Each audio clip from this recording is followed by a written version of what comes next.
Your Excellencies, ladies and gentlemen, it's my highest honor to stand before you to speak about why I wrote this book.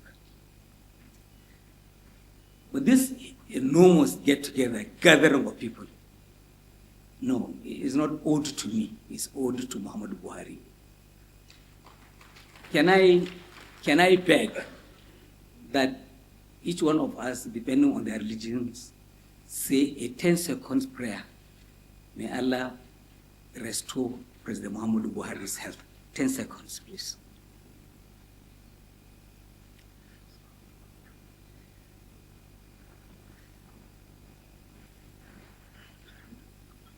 Thank you. May the God Almighty accept.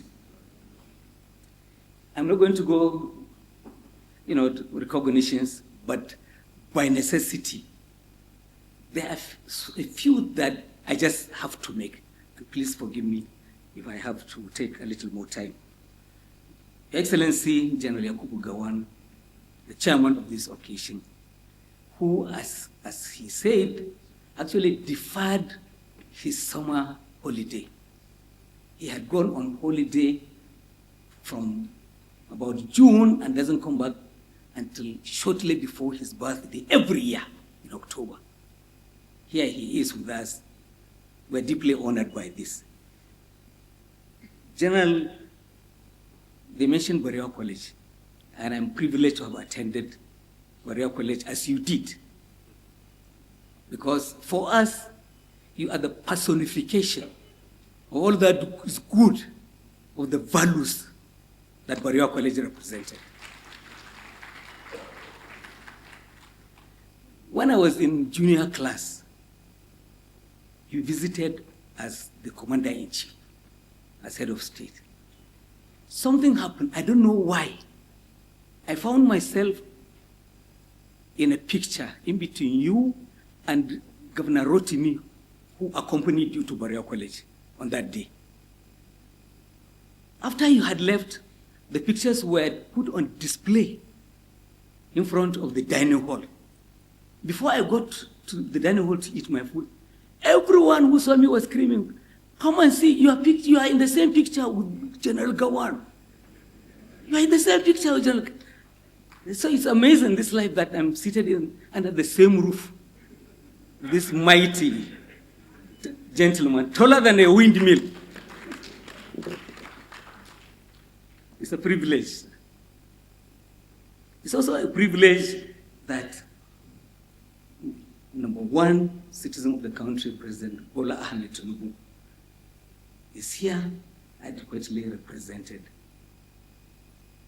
Bola Ahmed Tinubu, for me, people can say whatever they want to say. As Buhari's agent, I had been sent a number of times to Bola Ahmed Tinubu to find explanations, to find support for some of our communication issues. Because then, and I believe up to today, President Tinubu has this country's biggest media assets, and he has never failed to come to our aid. So, and it is not by coincidence that he chose Senator George Akume to represent him. And by the way, I hope that the former governor of Benue, when he reads the book, he will not sue me. I hope he will like the picture of him that I have in that book. But Senator Akume was, if you will recall, actually I was one of the campaign managers. His campaign managers when he wanted to be Senate President in 2015. And I also want to say, I want to skip His Excellency Vice President Atiku Abubakar, because I'll come back to him. His Excellency Vice President Oshibanjo, intellectual powerhouse. And by coincidence, he has an equally intelligent wife, Her Excellency Dola. And I used to think that if Professor Oshibanjo wasn't a professor of law. He wasn't into the calling of religion. He and his wife would have been fantastic nuclear engineers. And they would have given this country a very early time, a very early nuclear bomb. Would have passed that stage a long time ago. But he led us, and we learned so much from him. And I want to say something that I think that is being skipped in the order of protocol. His Excellency Baba Gana Kingibe is also a Vice President of Nigeria. By the virtue of the recognition by President Muhammadu Buhari of the June 12 election as having produced a president for Nigeria and a vice president.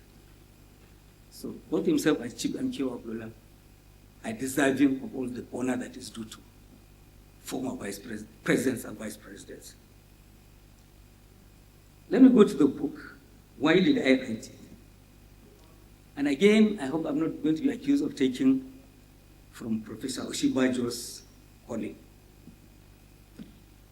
Muslims are encouraged to read widely. The Lord God in the Bible wanted to send someone. In Bible, Isaiah 6:8, he said, "Whom shall I send?"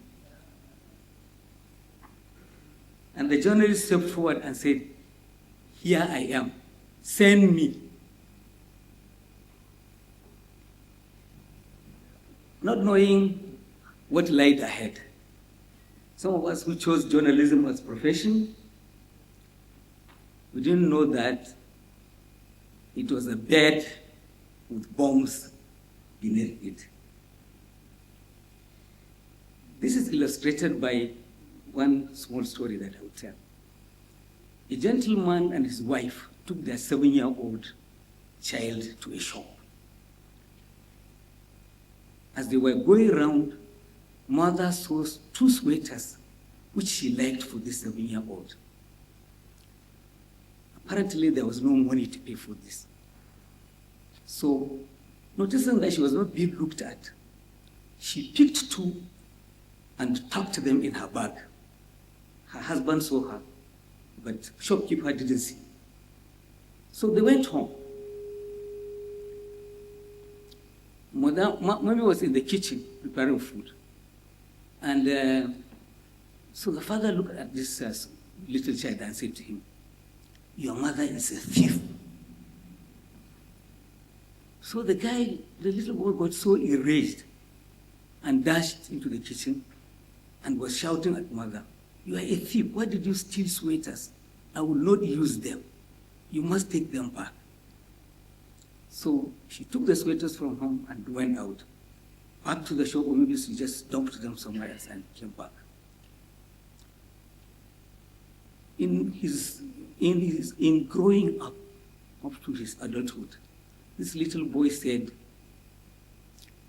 he hated his father, not his mother, for telling him that his mother was a thief.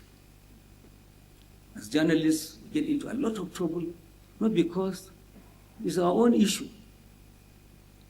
but because we speak for some others. And that's why I'm coming to His Excellency, former Vice President Atiku Abubakar. Because this story, and I hope he will like also the part that I'm going to say about him in the book, the disclosures that I have made, because he served in a government that wanted to destroy his political future, wanted to destroy his family, wanted to destroy his business. And because at some point they couldn't reach him, it was those of us, the lesser beings, who were serving him that were being hounded. A mention was made about my sack on television. What followed was even bigger. Frequent arrests, detention, DSS cells, and eventually being dumped in Kuje prison. And I wish Justice Gumi was here, the one who discharged and acquitted me. So one of the lessons we want journalists to take from this experience is journalism is enormous in terms of the power that you yield, deciding which story to use, which story not to use. You can destroy people, you can build them. This book, many years back, Justice Gumi he got into trouble. He was the chief judge of Abuja, FCT High Court, and there was a big fight against him.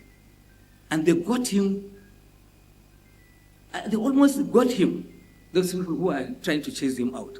And some of my friends said, there's a gentleman who's a good judge, and they want to destroy him, help him. And I'm glad that Bayo Onanuga is seated here. His magazine, The News, did a cover story. I got Bayo to understand what was happening, and they ran a cover story on Justice Gumi and how he defended his own position. When all of these things were going on, I had forgotten completely. I was being hounded, I was prosecuted, and before Justice Gumi, he was trying me. Gumi could have jailed me. I don't know. I'm not saying that he compromised justice, because the merit of my case was defended adequately. Three SANs in Gige, Akintola, Ricky Tarfa, they were all sponsored by the former vice president. The goodness of my case was not in doubt. But as a human being, had I refused to help Justice Gumi, had I joined others to antagonize him, and at the end of it, in fact, Justice Gumi sent a gift to me. And I said, no, not for me. This is the tradition we have carried for Barrier College, of which you are also a product. I will not take any gift. You can maybe the small boys over there who helped you. And that was it. So I'm saying that we're trying to bring learning to young people so that they can take examples from, and it is not even inside the government. You had situations where you feel you are in the same political party, the same government, you are sailing in the same direction, and then somebody who should know gives you misleading information. As a journalist, we are taught to not to lower your guard, check and cross-check everything that they give you. But this man is a senior person in your government. You are working with them. What did he stand to gain by misleading you? So these things, and for the former president, Muhammadu Buhari, we have worked with him for 8 years old. I hope we are able to bring him much closer to Nigeria so that they will understand him. Including, as the vice president said, the things that he eats, the clothes that he wears.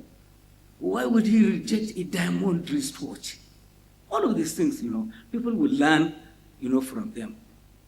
And to talk about, and the book also, addressing a lot of the things that Boss Mustafa has said that were authoritatively collected and presented in a very summary form.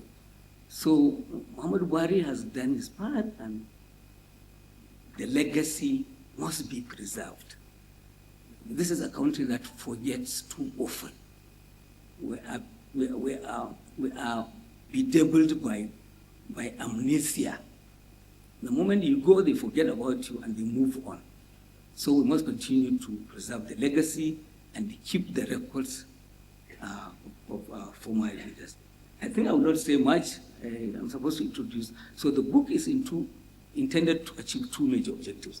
It's a learning document for younger people who are learning journalism and public relations in schools, and two, to project the legacies of President Muhammadu Buhari.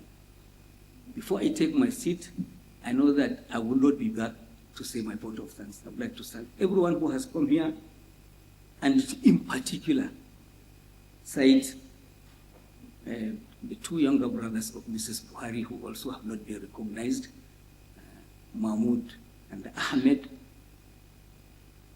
And Lord Garba actually was my roommate and classmate in Barewa College. And I'm happy that he's good. They said he brought a bullion bag here.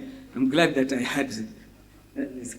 And Femi Adesina also, I must mention him because he's just a special kind of person. You know, and Governor Fahimi is in this room. When they first appointed us, and it's in the book, he called us to his suite in Hilton and said, "You two, you must not fight." I said, "Me and Femi, we won't fight." He kept on wanting to, how would you work as spokespersons, two of you, and you don't fight? But in the end, here we are. It's like, you know, two men sharing one wife, and they don't quarrel about it. that's how we ended it. And please also, Nduka Obaibena is my boss in the media. He's done everything for me, and I really appreciate his generosity. And lastly, my wife, Hafsatu, she's seated there. Before we were going through those hassles, arrest and detention, we used to hear about high blood pressure from our neighbors. It came to our house that time. Thank you very much.